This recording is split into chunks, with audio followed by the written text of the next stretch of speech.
हमारे सहयोगी करीब में मौजूद है।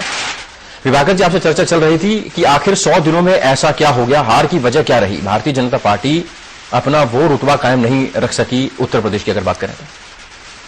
देखिए, मैंने शुरू में भी कहा था कि मैं ये मानता हूं कि मोदी सरकार के 100 दिन के ऊपर में ये चुनाव नहीं हुआ है, क्योंकि कम से कम हमें फेयर होना पड़ेगा कि ये चुनाव किन मुद्दों पे और कहां पे होता है। अलग अलग तरीके के चुनाव होते हैं। विधानसभा का अगर चुनाव होता, पूरे विधानसभा का, तब अगर आप ये सवाल उठाते तो मैं कहता कि हाँ, शायद ये बात सही है, अगर वहां पे भी इसी तरह की हार होती।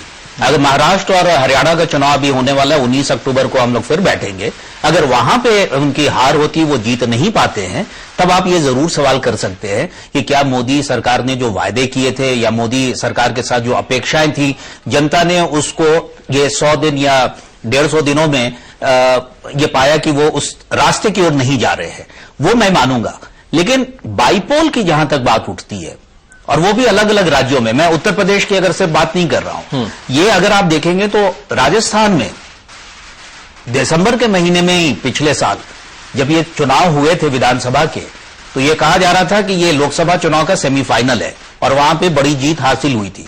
उस विधानसभा के चुनाव में मोदी ने जाके वहां पे प्रचार भी किया था। जीत का सेहरा जो है निश्चित तौर से वसुंधरा राजे सिंधिया के ऊपर में हुआ था। अप्रत्याशित जीत थी उनकी, बहुत बड़ी जीत थी। अगर वो हार रहे हैं 3 सीटें और कांग्रेस वहां पे जीत रही है, तो ये वसुंधरा राजे सिंधिया को सोचना है कि ये इतने कम वक्त में, 1 साल भी नहीं हुआ है, ये एंटी इनकम्बेंसी का क्या कारण क्या हुआ है कि वो 3 सीटें हारे। तो ये क्या वजह हो सकती है? ये उनके लिए चिंता का सबब है। वही चीज गुजरात को लेकर उठती है कि वहां पे जहां पे लगातार 3 बार चुनाव जीता के लेके आने वाले मोदी, 2000 जो पिछला जो विधानसभा चुनाव हुआ था, उसको जब छोड़ के वो दिल्ली की राजनीति में सक्रिय होते हैं, तो जो दूसरी जो चीफ मिनिस्टर बनती हैं वो उस मैजिक को नहीं बना के रख पाती है। सवाल वहां पे उनके ऊपर होना चाहिए। बीजेपी के प्रदेश नेतृत्वों पे सवाल निश्चित तौर से उठना चाहिए। लेकिन मेरा यह मानना है कि मोदी सरकार जो कि केंद्र में है, उस पर सीधे तौर पे इसका कोई आप ये नहीं कहा सके कि लिंकेज है कि उनकी नीतियों की वजह से ऐसा कुछ हो गया। फैसल साहब, लेकिन अगर आम जनता की बात करें तो क्या उत्तर प्रदेश की जनता ये सोच रही है कि केंद्र में मोदी को लाना था तो मोदी को ले आए, राज्य में समाजवादी पार्टी की जरूरत है तो समाजवादी पार्टी को वोट दिया? यही अगर मतदाताओं को वापिस अगर पार्लियामेंट इलेक्शन के लिए वोटिंग करने का आज मौका मिले तो फिर दोबारा मोदी को वोट दे देंगे? देखिए, पार्लियामेंट इलेक्शन भी आपने देखा, पार्लियामेंट इलेक्शन भी एक मैनपुरी में हुआ है, वहां भी आपने देखा कि नतीजा किस तरह का है।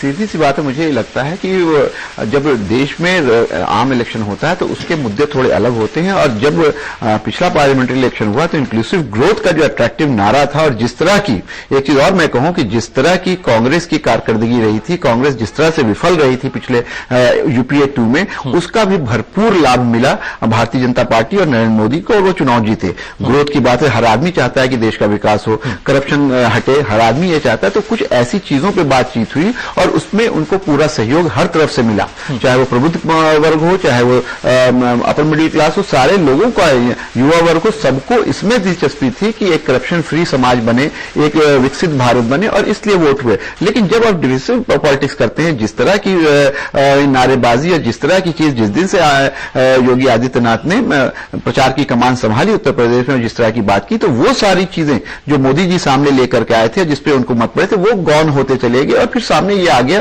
कि लव जिहाद क्या होता है, उसके बाद मुसलमान क्या होता है, फिर मदरसे क्या होते हैं, जिस तरह की बातें। तो कहीं ना कहीं जो पूरा उत्तर प्रदेश का जो सामाजिक परिवेश है, उसमें इस तरह की चीजों की उतनी गुंजाइश नहीं है। और ये समाजवादी पार्टी को वोट दे करके वहां का जो मतदाता है, उसने इस बात को स्वीकार किया है कि भारत में अब जो चुनाव होने हैं वो कहीं ना कहीं अहम मुद्दों पे होने हैं, विकास के मुद्दों पे होने हैं, अच्छे सुशासन के मुद्दे पे होने हैं। इस तरह की जो नकारात्मक जो सोच है, जो पॉलिटिक्स है, उसको पूरे तौर से नकारा गया। मैं विभाकर जी से सहमत हूं कि कहीं ना कहीं इस बात की जवाबदेही आज योगी आदित्यनाथ और जो उस प्रचार को संभाल रहे थे उनको लेनी चाहिए कि उनका जो नारा था, उनका जो रेटरिक था, उनका जो चुनाव लड़ने का तरीका था, उसके पूरे तौर पर नकारा गया। लेकिन जब ये कहा जाता है कि मोदी जी को इससे किनारे किया जाए या मोदी के नाम पे चुनाव, ये भी एक बात समझ ली कि आम जनता उस तरह से विश्लेषण नहीं करती जैसे हम और आप बैठ करके स्टूडियो में करते हैं। उनको ये लगता है कि 100 दिन में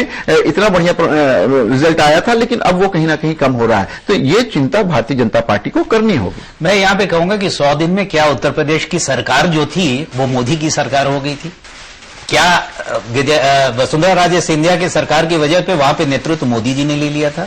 या आनंदीबेन पटेल की जगह पे क्या मोदी ने सरकार चलाना शुरू कर दिया था? ये आम आदमी भी इस चीज को समझता है। और इसी के लिए मैंने कहा कि जब विधानसभा का चुनाव अभी महाराष्ट्र और हरियाणा में होगा, वहां पे ये कसौटी पे देखे जाएंगे कि 6 महीने का वक्त, 100 दिन का वक्त आप मान सकते हैं कि नहीं, लेकिन आप अगर ये कह रहे थे कि हम एक सुशासन लेकर आएंगे, तो आप यहां मौका है, आप यहां पे फिर सुशासन की बात कर रहे होंगे कि हरियाणा में सुशासन देंगे, महाराष्ट्र में सुशासन देंगे। तो जनता अगर वहां पे आपके इन नारों पे भरोसा करके आपको अगर मई में चुन के लाई है, तो मैं उम्मीद करता हूं कि अक्टूबर में भी वो शायद आपको उसी तरीके से चुन के लाएगी। अगर वहां पे नहीं लाती है तो ये चिंता का विषय होगा। एक चीज खतरे नहीं आ रही है, घंटी जरूर सुनाई दे रही है।